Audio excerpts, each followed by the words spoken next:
हमारे साथ प्रकाश दीवान जुड़ गए हैं, उनसे बात करते हैं और उनसे समझते हैं कि वो इस समय क्या मार्केट में बाय सेल कर रहे हैं। Prakash ji, good morning. बताइए, इस समय कोई नया स्टॉक निकाला क्या, कोई अच्छी थीम? नहीं नहीं, अनुज, मार्केट जिस प्रकार के वॉलेटिलिटी से गुजर रहा है, हम्म। लेने की हिम्मत जल्दी हो नहीं रही। ऑफ कोर्स ये नहीं कह रहा मैं कि मौके नहीं है, मौके हैं, लेकिन उसमें आपको थोड़ा सोच समझ के स्टैगर्ड फैशन में लेना पड़ेगा। मेटल्स की जो रैली है एक बड़ी इंटरेस्टिंग लगी मुझे। हमने उस टाइम जब बात नहीं हुई हमारी 15 दिन से, बट ये जो मूव चाइना के स्टिमुलस को लेके आया है अनुज, ये हो सकता है कि ग्लोबली इसकी एक्सेप्टेंस बढ़े, क्योंकि जो यूएस में माहौल है, जो यूरोप में एक रिवाइवल सा दिख रहा है, सॉफ्ट है। मैं ये नहीं कह रहा कि हर सेक्टर में है, बट वो हर सेक्टर में आने से पहले धीरे धीरे ही शुरुआत होती है। सो वो जो रिवाइवल है उसको लेके अगर कमोडिटीज में थोड़ी सी एक्साइटमेंट बिल्ड होनी शुरू होती है, तो आपको नॉन फेरस यानी जो आयरन को छोड़ के बाकी चीजें हैं, एल्यूमिनियम है, कॉपर है, इन सब चीजों में, और खास करके जो एल्यूमिना के सेटअप को देख के हो रही है कि सप्लाई लिमिटेड होती जा रही है धीरे धीरे। आपके पास जो सप्लाईज आ रही थी अफ्रीका से, वेस्ट अफ्रीका से, वो घटती जा रही है। तो चाइना के पास है नहीं और चाइना को भी इम्पोर्ट करनी पड़ी। तो नाल्को देखिए आप, नाल्को पिछले 4 दिन से बहुत बढ़िया एक एक्यूमुलेशन फेज से गुजर रहा है, और मुझे लगता है ये दौर काफी लंबा चल सकता है। ऑफ कोर्स पिछले 1 साल में डबल हो चुका है, सब कुछ है, लेकिन अर्निंग्स जो अब आएंगी वो मुझे लगता है जस्टिफाई करेंगी। और पी मल्टीपल भी आप ज्यादा दे नहीं रहे एक्चुअली, मेरे ख्याल से इन द मेटल स्टॉक से शायद एक सब पी मल्टीपल के तौर से सबसे सस्ता स्टॉक भी माना जाएगा। तो इसको थोड़ा सा ध्यान दिया जा सकता अ, ये इसमें डिवीज लैब्स में क्या हो रहा है आपके हिसाब से? एक वन वे रैली, और जब से निफ्टी से बाहर निकाला गया ऐसा लग रहा है इसको पंख लग गए हैं बिल्कुल लिटरली। आज भी देखिए बड़ा मूव यहाँ पर। कोई व्यू स्टॉक पर? है। सो डिवीज में जो अनाउंसमेंट्स आए पिछले, आप समझिए 1.5-2 महीने में, जो जो इश्यूज की वजह से इस पे लगाम लगी हुई थी, वो सारे इश्यूज एक एक करके सॉर्ट आउट।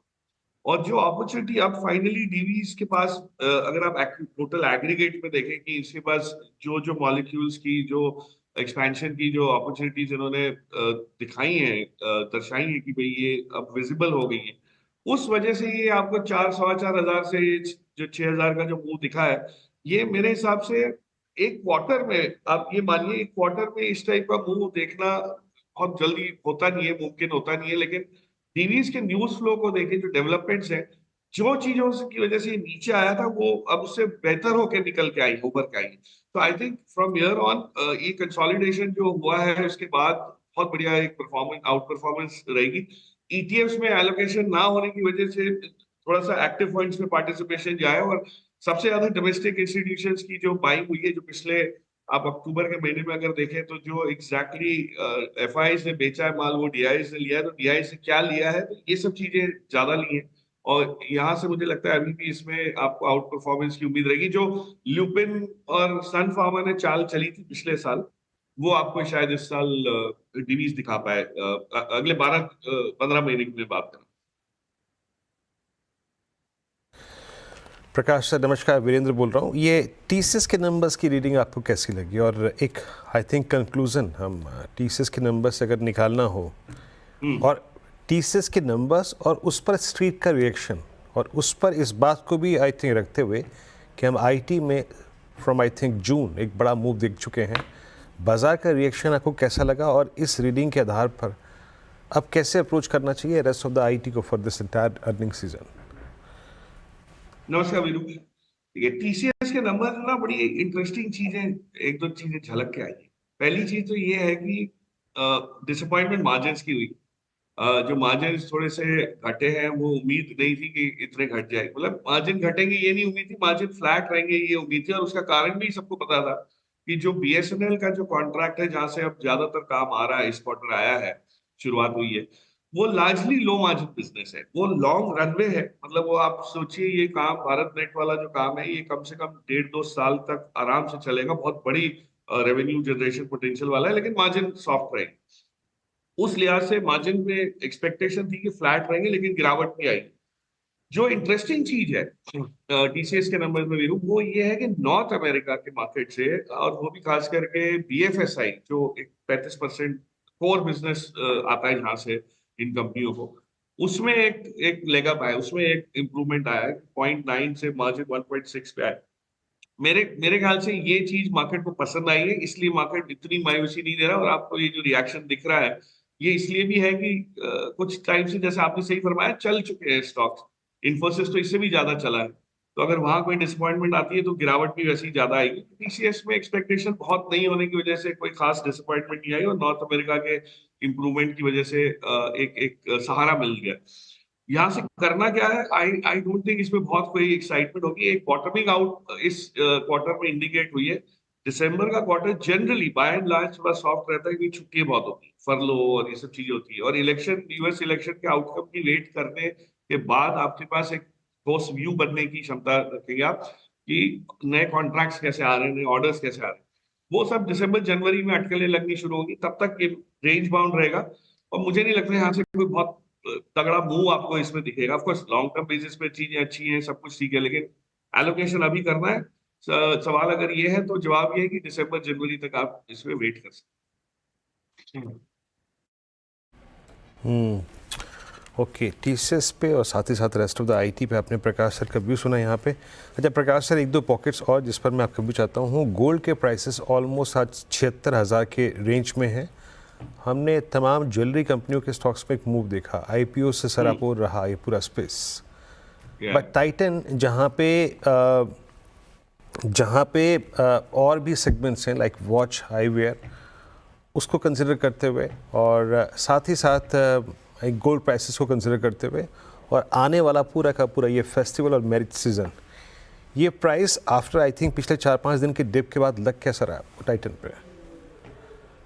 तो देखिए, टाइटन एज अ कंपनी अगर आप देखें तो बड़ी यूनिकली प्लेस्ड है। आप कल्याण ज्वेलर्स या स्काई को, सेट को, या ये कोई चीजों को कंपेयर करना शुरू करें तो थोड़ा सा अनफेयर हो जाता है, क्योंकि जैसे आपने कहा, टाइटन का जो पोर्टफोलियो है, उसकी जो डाइवर्सिटी और जो रिचनेस है। और मैं ये भी बता दूं आपको कि जो काम तनिष्क में जेम्स एंड उस पे जेमस्टोन्स पे हो रहा है, उसको लेके मुझे लगता है कंपटीशन अभी तो तैयार भी नहीं है। तो ऑफ कोर्स सारी सेक्टर में एक री रेटिंग शुरू हुई है, क्योंकि गोल्ड प्राइसेस आपके बढ़े, और जो खास करके गोल्ड लेके बैठते हैं, इन्वेंट्री जिनकी है, उसमें आपने देखा कि छोटी कंपनीज, त्रिभुवन दास, ये वो, टीवीजेड, इस टाइप की कंपनीज में एक बहुत बड़ा मूव भी आपने देखा। लेकिन मेरे मेरे हिसाब से अगर आप देखें ऑन एन ऑर्गेनिक बेसिस, मतलब और बिजनेस पर्सपेक्टिव से, आप गोल्ड प्राइस को, मैं गोल्ड प्राइस पे अटकल इसलिए भी नहीं लगा पाता क्योंकि मुझे जो कमोडिटी समझ नहीं आती। मेरी बेट सिल्वर पे ज्यादा रही है, गोल्ड पे कम रही है। लेकिन टाइटन के केस में जो, जहां तक मैं आपको ये बता सकता हूँ कि जो पी मल्टीपल्स हैं, उसमें कोई टाइप की सेलिंग अगर बड़ी ना आए तो ये पी मल्टीपल्स कॉन्ट्रैक्ट नहीं होते। तो ये हमेशा एक, ये मतलब एशियन पेंट्स है ज्वेलरी सेगमेंट का। पेंट कंपनी जितनी आए, नहीं आए, इनोवेशन करते रहे, बिरला का वापस आए, लेकिन एशियन पेंट्स को कोई आज आती नहीं है। और अनुज आपके साथ हैं शो पे, समझ सकते हैं क्या बोल रहा हूं मैं, कि ये जो रेजिलियंस है, टाइटन को आप अपने पोर्टफोलियो में ऐड कीजिए। हाँ, टिप्स वाले दिन करिए, पिछले हफ्ते जो आपको 2-3 दिन अच्छे मौके मिले, सुनहरे मौके हैं। फेस्टिवल सीजन के सेल्स ठीक ठाक होंगे, कोई खास इसमें इससे एक्साइटमेंट इतनी नहीं होनी चाहिए, क्योंकि lot of it is pencil, already हमने उसको फैक्टर इन कर दिया। अगर कुछ सॉफ्टनेस रही तो कहीं डिसअपॉइंटमेंट भी होगा, लेकिन जो हो रहा है उससे ज्यादा कुछ हो जाएगा ऐसा मैं नहीं मानता।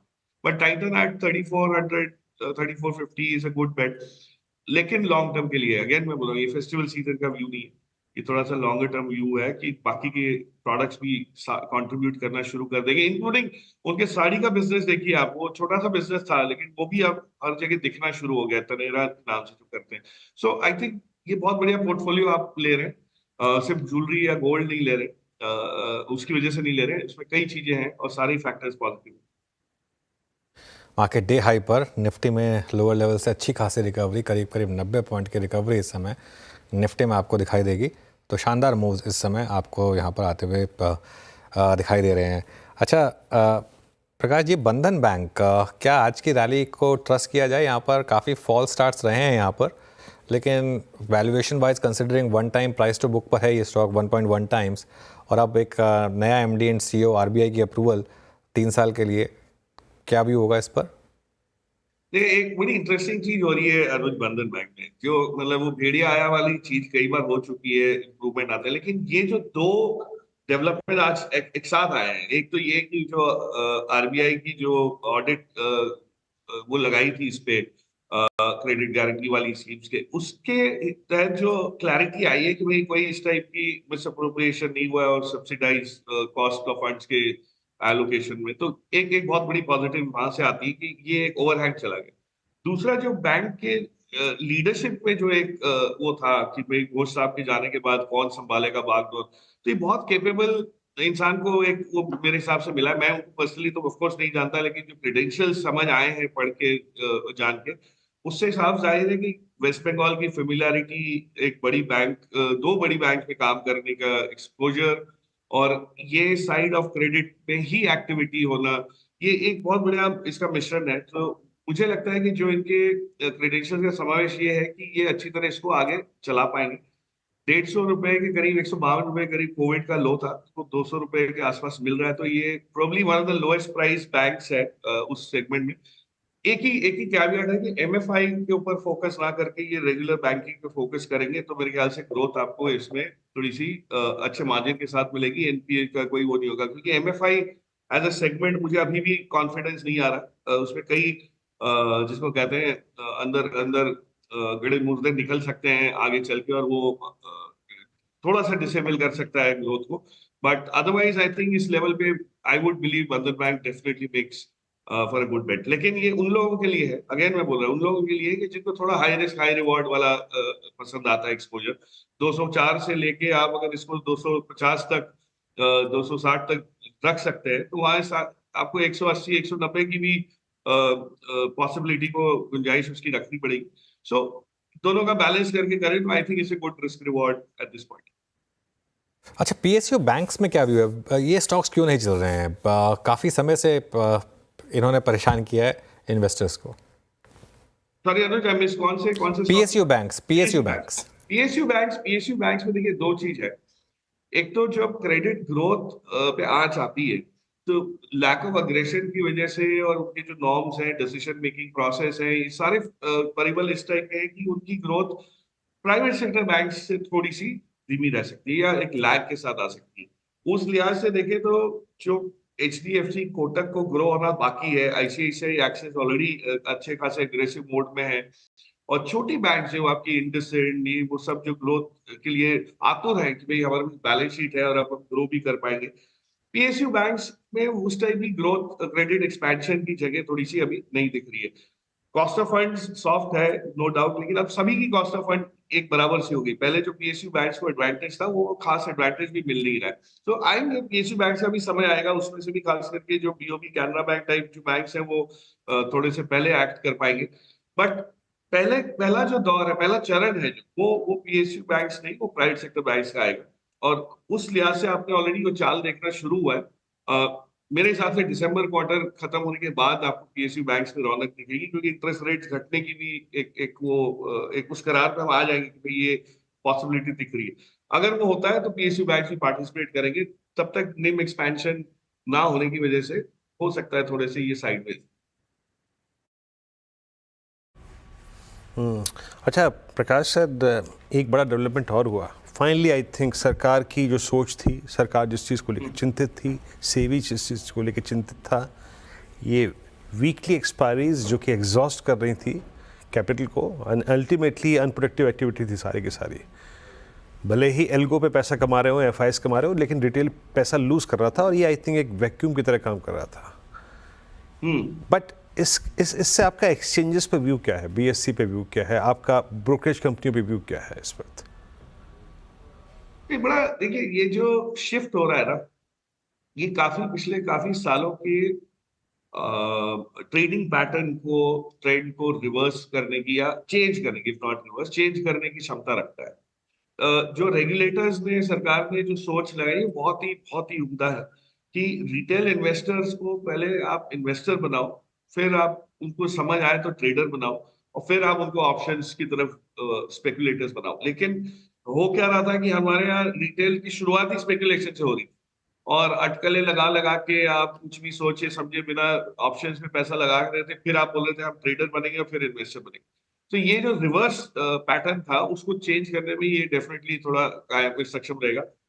इम्पैक्ट क्या है, बीएसई के पास वॉल्यूम बढ़ जाएंगे। अब मैं बताऊं आपको क्या होता है कि जितने लोग एफएनओ डेली बेसिस पे करने की वो क्षमता रखते थे या एक इंक्लिनेशन रखते थे, झुकाव था उनका, वो अब छोटी स्टॉक्स पे भी फोकस करना शुरू करेंगे। तो जो आप ये देखिएगा पेनी स्टॉक्स में कितनी डिमांड, मेरे को ऑलरेडी कितने मैसेजेस आ गए पिछले एक हफ्ते में कि कोई पेनी स्टॉक बताइए। अब पेनी स्टॉक हम लोग को ऐसा तो है नहीं कि चुन के वो ट्रैक करते हैं कि पेनी स्टॉक्स ही ढूंढने, लेकिन ये जो वर्ग है इन्वेस्टर्स का, ट्रेडर्स का, उनके लिए उनकी एपेटाइट ये सब छोटे वाले थोड़े से स्टॉक्स में ज्यादा है जहाँ पे वॉलेटिलिटी रहे, हाई बीटा रहे।